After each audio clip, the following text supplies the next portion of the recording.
대통령이 손석희 JTBC 보도 담당 사장을 갈아치우라고 여러 차례 압력을 가했다. 네, 홍석현 전 회장의 폭로였습니다. 지금 이게 일파만파 논란이 되고 있어요. 오늘 은수미 안진걸의 외부자들 코너에서 이 문제 좀 집중 분석해 보겠습니다. 은수미 전 의원, 참여연대 안진걸 사무처장, 어서 오십시오. 예, 안녕하세요. 네, 안녕하십니까. 네. 홍석현 전 회장이 작심을 하고 이게 유튜브에 동영상을 올린 거잖아요. 예, 인터뷰 형식으로. 네. 정확하게 뭐라고 했어요? 그러니까 이 보도에 나온 거는 우선 두 가지인데요. 하나는 이제 홍석현 사장이 구체적으로 전 회장이 구체적으로 외압을 받았다. 그것도 네. 대통령으로부터 직접 그 외압은 두 번은 대통령으로 직접 왔다라는 거고요. 그러니까 저희가 받은 외압이 한 대여섯 번 되는데 그중에 대통령으로부터는 두 번이었다. 예, 이렇게 받았고 또 하나는 이제 또 다른 보도에 따르면 중앙일보나 이런 중앙 미디어 네트워크의 고위 관계자께서 이재용 전 부회장과 위재용 부회장과 그 다음에 박근혜 전 대통령께서 2014년 2월에 독대를 했는데 2016년 2월. 2016년 2월에 독대를 했는데 예. 그때 손석희 사장을 갈아치워라. 그리고 특히 그때가 필리버스터가 진행됐던 시점이었기 때문에 아마도 그 당시 필리버스터를 가지고 JTBC가 방영한 것에 대해서 불쾌감을 가지고 손석희 사장을 퇴고시켜라라고 했다라는 일종의 이제 그 고위 관계자의 입을 빈 보도, 이 두 가지가 동시에 지금 나온 거죠. 그러니까 홍석현 전 회장이 박근혜 대통령으로부터 두 번 외압이 있었다라고 언급한 것 가운데 한 번이 이 이재용 부회장 독대 얘기인지 아닌지는 모르는 거죠. 그렇죠. 지금? 아직은 그건 분명하진 않은 거죠. 네. 다만 2016년 2월에 독대를 한 것은 이제 확인이 됐잖아요. 그렇죠. 이재용 회장을 여러 차례 이제 독대한 걸로 박근혜 전 대통령이. 근데 그때 이제 2월이라고 하면 시점이 불분명하지만 이제 필리버스터가 한참 있고 직후입니다. 우리 은수미 전 의원님께서 네. 10시간 18분의 필리버스터로 우리나라 이제 최장 기록이고 한 일주일간 내내 화제가 됐던 그 필리버스터인데 그게 이제 JTBC가 굉장히 대스특별 했었거든요. 그러니까 불쾌했을 수 있죠. 그냥 그건 제가 이런 유추로도 가능합니다. 영화 광해나 변호인을 보고 불쾌해가지고 이거 누가 만들었냐. 그래서 이미경 쫓아냈잖아요. CJ. 이건 팩트이기 때문에 저희들이 이제는 이제 아마 홍석현 전 회장도 지금 이제는 말할 수 있다라고 유튜브에 올린 것 같은데 우리도 이제 이 방송에서 예전에는 그런 설이 따로 조심스러웠잖아요. 차마 말 못하거나. 근데 그건 팩트니까. 근데 또 하나 유출할 수 있는 게 이정현 전 홍보수석 같은 경우도 마구 MBC나 KBS에 전화한 것들이 사실로 밝혀지지 않았습니까? 그런 거랑 비슷한 사건의 연장선에 있지 않나 싶습니다. 근데 이게 그 홍석현 회장의 표현에 따르면 구체적인 외압이 대여섯 번, 5, 6회 있었다고 하는 거는 꼭 필리버스터 때문이 아닌 거예요. 지속적으로 뭔가 문제 제기를 했다는 거 아니겠습니까? 지속적으로 문제 제기를 했다라는 거고요. 저는 제가 사실은 이 언론뿐만 아니라 또 이런 외압과 관련해서 궁금한 게 하나 있어요. 사실은 테러방지법 그 필리버스터를 하게 된 이유가 정의화 전 국회의장께서 마음을 바꿨었던 거거든요. 사실은 이건 직권상정 사유가 아니다. 그런데 갑자기 직권상정을 해버린 거예요. 그 당시 국회나 언론 그 주변에서 계속 돌았던 의혹이 박근혜 전 대통령이 직접적으로 외압을 행사했다라는 국회의장에게? 국회의장에게 아주 심각한 외압을 행사했다라는 추정이 있었어요. 근데 전 지금도 그것이 궁금해요. 그러니까 그러한 정황들이 계속 뭔가 감지가 돼 왔었던 상황에서 홍석현 사장도 그러니까 전 회장께서도 이제 발언을 하시게 된 거니 좀 사실 확인은 좀 더 필요한 게 아닌가. 그렇죠. 언론사 사주가 이 대통령으로부터 외압을 받았다고 공개적으로 밝힌 게 이번에 처음이고 그렇죠. 그 인터뷰 형식의 이 동영상에서도 언론을 경영하는 입장에서 또 개인적으로 정치적 사건에 연루돼서 고초를 치렀던 입장에서 위협을 느낀 건 사실이었다.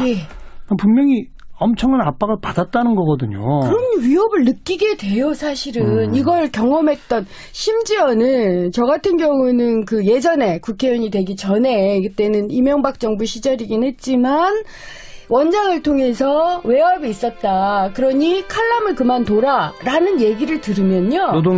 노동연구원에 연구위원 있을 때 시절에 예, 경향신문 칼럼을 그만둬라. 그것이 누구누구의 의지다. 이렇게 얘기를 들어요. 그리고 누구누구가 누군데요? 그러니까 윗사람이다. 위에다. BH입니다. 처음에 BH. 보통 청와대? 네, 그렇죠. 누구누구다 이렇게 BH다 이런 얘기를 들으면요 실제로 위협을 받고 그렇죠. 심지어 거기에 몇 가지가 더 붙여져요. 그러니까 너 해고시킬 거다 혹은 노동연구원에 너희 동료들을 그에게 위해가 있을 수 있다. 뭐 이런 얘기들이 덧붙여지면 사실상 심각한 위협을 느껴요. 비슷하지 않았을까 싶어요. 오늘 컨셉이 홍석현 전 회장만 이제는 말할 수 있다가 아니라 은수미 전 의원님하고 저도 이제는 말할 수 있는데 실제 이명박 정부 때 제가 노동연구원이나 국책연구원 선생님들을 초청해서 토론을 몇 번 했는데 그 후로 이분들이 그다음부터 저희들이 연락하면 못 나오시는 거예요. 시민단체 토론회. 참여연대. 예, 참여연대나 못했어요. 민변 뭐 경실련에서 하는 토론회 마저도 뭐 위에서 안 좋아하는 거 조금 뭐 양해를 구하시더라고. 그래서 참 MB 정부 속 좁다 이러고 넘어갔는데 알고 봤더니 나중에 장진수 전 주무관의 폭로를 보니까 민간인 사찰 목록에 은수미 등등 뭐 거기 실명은 안 나오지만 이런 왜 국책연구원 연구원들이 참여연대 같은 단체에 토론자로 나갔는지가 사찰 목록에 있는 겁니다. 아니 저희 팩트 확인된 거죠. 저희 연구원 박사는요 국정원 직원으로부터 그러니까 뭐랄까 이게 왜 정황에 대한 그걸 뭐라 그러죠? 사직서 말고 진술서? 그걸 경위서 경위서 제출을 요구 받았어요. 그러니까 국책연구원이든 공공부문 같은 경우는 실제로 경위서를 써야 돼요. 여기가 그나마 민간 부분이니까 홍석현 회장이 마음을 먹고 나 이거 못하겠다라고 버틴 건데요. 다른 부분은 안 그렇다는 거죠. 실제 그리고 세계일보 사장도 그렇죠. 정윤회 문건 보도 이후에 자신이 쫓겨난 거다라고 주장하지 않았습니까? 네, 그때 그렇게 주장을 했죠. 그것 때문이다. 사실은 2014년 정윤회 문건 폭로가 제대로 규명만 됐었다 하더라도 지금처럼 국정농단 사태가 일어나거나 이런 혼란이 벌어졌을 리는 없거든요. 근데 그걸 결국 못하게 한 거죠. 맞습니다. 당시 조 전 사장이 그렇게 압력을 받고 물러났다는 건 뭐 설이 파다했었고요. 그뿐만 아니라 그 과정에서 그 세계일보 기자들이 보도를 다 하지를 못했잖아요. 그래서 그 압력과 압박과 보도를 다 하지 못한 거에 대한 그런 여러 가지 일련의 과정에서 그 담당 기자분도 한 분 그만둔 걸로 알고 있습니다. 그러니까 이게 참 정권이 언론의 자유 또는 국민의 비판에 열려있지 않은 앞으로 어떤 정부 들어서도 저는 이건 약속했으면 좋겠어요. 그게 진보든 중도든 보수 정부든 국민의 비판에 대해서는 무조건 듣는 것으로 그걸로 괴롭히거나 해코지 하지 않는 것으로. 홍석현 전 회장께서 대통령이 2번이라고 했지만 나머지 5번이라고 했잖아요. 이것도 무서운 일입니다. 그러니까 누구한테서 어떻게 왔는지. 아까 제가 그래서 이정현 전 홍보수석이 KBS에 집에 전화한 것이 널리 알려졌었잖아요. 그런 것처럼 청와대 고위 관계자가 계속 전화해본다고 생각해보세요.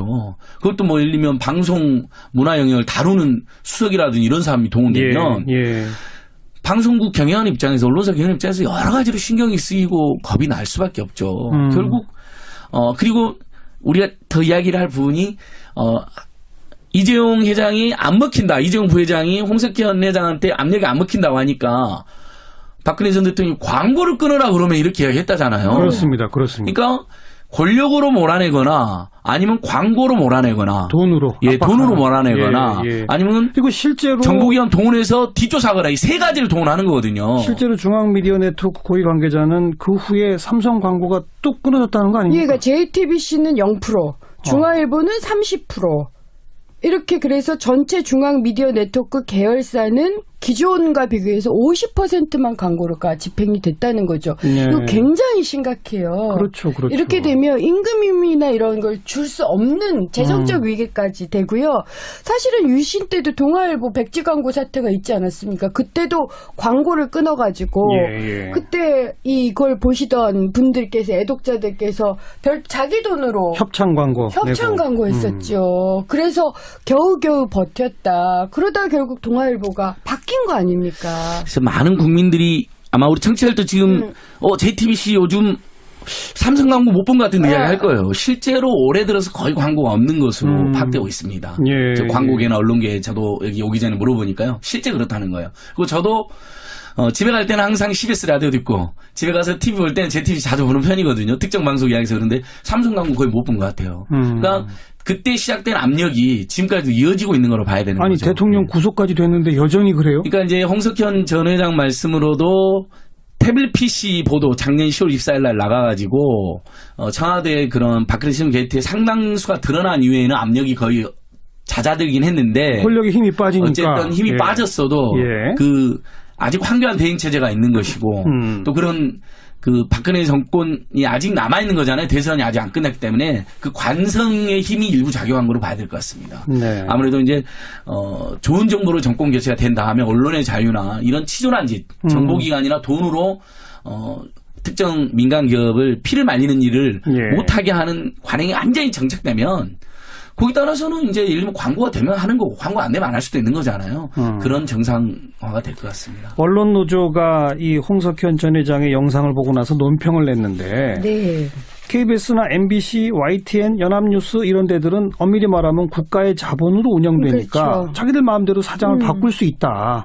근데 심지어 이렇게 민영 언론사에까지 대통령이 직접 그 뭐 사장을 바꿔라든지 뭐 이런 압력을 넣고 그게 안 통하면 광고를 끊어라라고 하는 또 압력을 넣고 야 이건 정말 어느 시절에 있던 얘기라고 봐야 될까요? 유신 시대라고 보고 사실은 이런 압력이 예를 들어서 언론계는 이렇지만 우리가 지금 예를 노동 쪽을 생각을 해보시면 노동 쪽은 법과 무관하게 가이드라인으로 다 했어요. 예. 그래서 공공부분 성과급이라든가 뭐 쉬운 해고라든가 이런 걸 실제로 지금 하고 있어요. 예, 예. 이게 멈춰지질 않았는데 그게 가이드라인으로 이사회 승인만 합의만 되면 그냥 통과시키고 이 일하는 사람들의 의견을 받지 않아도 된다.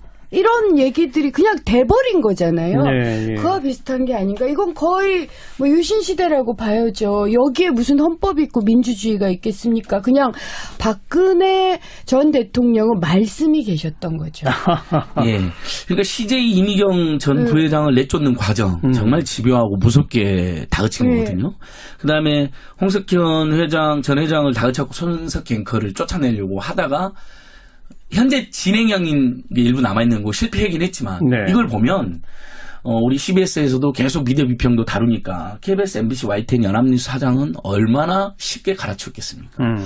고난이 없고 고난 남용으로 결국 처벌받을 수도 있는 짓도 함부로 하는데 사실 예. 이정현 전 홍보수석도 언론노조라든지 심리적 고발하는 상태입니다. 아직 수사가 제대로 안 돼서 그런데요. 그런 것처럼 그러면 자기들의 고난으로 사실 그것도 남용한 거지만 어쨌든 국민 세금 들어가서 대통령 임명권이라든지 관련 권한이 있는 데는 얼마나 자기들에게 용비어천가마 하는 예. 사장을 세워놨겠습니까? 그렇죠. 그래서 그렇죠. MB 박근혜 정부에서 언론 노동자 내 기자님들이 거기 항의하다가 여전히 해직되어 있는 상태이고 정상화 안 돼 있는 상태인 그렇습니다. 거죠. 아무튼 이번 요 사안이 보통 우리가 이제 언론의 정치적 자유 이런 예. 얘기할 때는 정치 권력과 언론의 관계 이렇게 주목하잖아요. 그런데 이번엔 또 광고라고 하는 게 끼어들어서 언론, 정치 권력, 자본 권력 그렇죠. 이 3자 관계가 한꺼번에 드러난 그런 정치적인 사례거든요. 그렇죠. 정말 중요한 문제입니다, 예, 이건. 예. 저는 이제는 이런 사례가 다시는 이런 사태가 발생하지 않도록 예. 좀 대책을 마련하고 전 이건 여야를 물어나고 좀 우리가 좀 생각을 해보자라는 말씀을 드리고 싶어요. 이게 뭐 자유한국당이나 이런 쪽에서 무조건 반대하실 게 아니라 우리가 민주공화국이잖아요. 예, 예. 언론의 자유가 있고 사상의 자유가 있고 집회 및 시위의 자유가 있는 그런 민주공화국에 걸맞는 보수정당 혹은 개혁정당이 존재해야 되는 거라면 그렇죠. 저는 제1순위가 공영방송, 언론의 공정성. 그렇죠. 그리고 언론을 이렇게 뭐 재벌이라든가 정부에서 장악하지 못하도록 하는 언론장악 방지법. 예. 이건 좀 분명히 통과시켜야 되는 게 아니냐. 맞습니다. 그러니까 저는 하나 또 말씀드리고 싶은 게 이번에 이 관계가 묘하잖아요. 박근혜 전 대통령이 홍석현한테 직접 전화했다는 건 아니잖아요. 아니, 그러니까 예.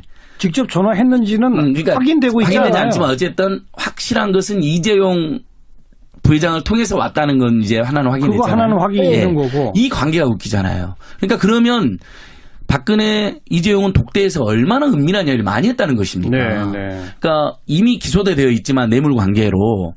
그러니까 삼성 결사도 아닌 언론사 사장의 특히 주요 앵커, 국민이 다 아는 앵커를 잘라라고 말할 정도면 삼성과 청와대 사이는 얼마나 많은 거래가 오고 갔겠냐는 거죠. 그렇죠. 그러니까 그리고 바로 자르기 어려우면 방금 우리 정관 선생님 말씀하신 것처럼 쓰리쿠션으로 광고를 끊어. 예, 언론을 방송 용어 아니네. 자본과 대기업을 동원해 가지고 우회적으로 쓰리쿠션으로 이렇게 비판적 예. 사람들이나 자기들이 마음에 안 드는 사람 몰아내고 핍박하는 예. 이게 드러났기 때문에 더 심각한 겁니다. 예. 맞습니다. 좀 정리해보자면 민영 언론은 사실 JTBC만 있는 게 아니라 채널A도 있고 TV조선도 있잖아요. 그렇죠. 그럼 각자 자기 색깔과 자기 주장 목소리를 할 수 있는 거예요. 그게 마음에 들든 마음에 안 들든 놔둬야 되는 거죠. 그래야 다양한 목소리가 보수 진보의 다양한 목소리가 나올 수 있는 거고 그러면서 언론의 중심을 잡는 역할은 공영방송이 해줘야 되는 거고 근데 지금 이제 공영방송이 완전히 권력의 편으로 끌려가 있으니까 정말 심각한 문제다 그러는 거 아니겠어요? 그렇죠. 그래서 아까 은수미 전 의원 얘기한 것처럼 공영방송의 경영진을 최소한 야당도 동의하는 사람으로 임명하도록 만들자. 그렇죠. 우리 외부자들 시간에 여러 번 그 예. 법안 예. 얘기했습니다. 언론장악 방지법이라고 그러니까요. 하죠. 그걸 해서 공영방송이 중심을 잡고 예. 민영 언론은 정치 권력은 손대지 마라. 예. 각자 자기 주장할 대로 놔두자. 그렇죠. 이게 바람직한 거 아닙니까? 예, 근데 지난해 9월에 이 법안을 발의를 했잖아요. 그러니까 예. 공영방송 이사회를 여야 비율 7대6으로 구성하고 사장 임명 시 이사 3분의 2 이상의 동의를 받는 특별 다수제를 도입하자. 이건데 그 당시 자유한국당이 반대를 하셨거든요. 그러니까요. 예. 이번에 이제 다시 아마 이 논의가 또 시작이 될 것 같은데요. 그러면 저는 이번에는 여야 아까도 말씀드렸고 여야를 떠나서 예. 나라 살린다는 생각으로 정말 나라다운 나라 이 법은 만든다는 통과시켜야 생각으로 돼요. 네. 그리고 노무현 전 잠깐만요. 요 얘기할 때 대선에서 어느 당이 집권하더라도 그 당이 생각이 바뀌어서 이 법 안 할래 그러면 우리가 공격합시다.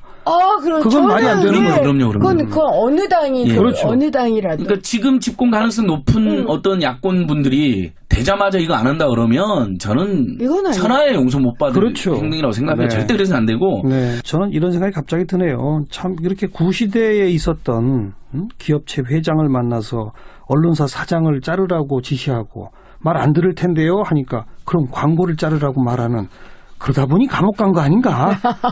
시대에 안 맞는 행동 맞습니다. 불가피하게 가신 건데 탄핵 사유에 언론자가 그래서 사실은 입증이 부족한 데서 빠졌잖아요.